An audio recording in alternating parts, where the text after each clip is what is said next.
نحمدہ و نصلی علی رسولہ الکریم، اما بعد۔ آج کے درس میں ہم بات کریں گے کہ روزے کا فدیہ کون دے سکتا ہے اور کون نہیں دے سکتا۔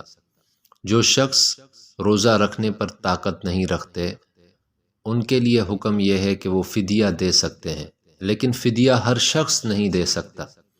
یعنی اگر کوئی مجبوری کی بنیاد پر روزہ نہیں رکھتا اور وہ فدیہ دے دے تو اس کی طرف سے یہ فدیہ قابل قبول نہیں ہوگا۔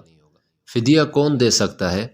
فدیہ وہ شخص دے سکتا ہے جو روزہ رکھنے پر قادر نہ ہو اور اتنا بیمار ہو کہ آئندہ مستقبل میں فیوچر میں اس کے صحت یاب ہونے کی امید نہ ہو۔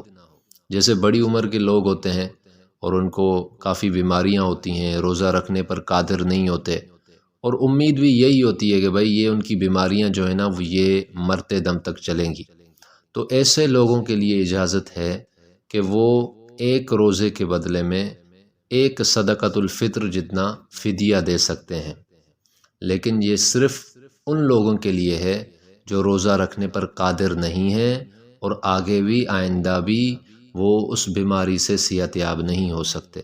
لیکن اگر کوئی شخص وقتی طور پر بیمار ہے لیکن اس کے بعد وہ صحیح ہو جائے گا اور وہ روزے رکھ سکتا ہے، اس کو طاقت ہے، تو اس کی طرف سے فدیہ قابل قبول نہیں ہوگا۔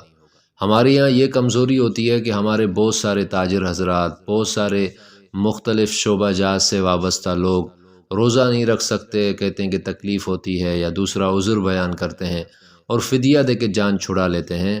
تو یاد رکھیے گا، مفتیان کرام یہ لکھتے ہیں کہ بھائی ایسے لوگوں کا فدیہ قابل قبول نہیں ہوگا۔ ایسے لوگوں کے فدیہ دینے سے ان کے ذمے سے روزے کا فرض ساقط نہیں ہو جائے گا، بلکہ ان کو روزے رکھنے پڑیں گے۔ اللہ تعالی ہمیں دین کی صحیح سمجھ نصیب فرمائے۔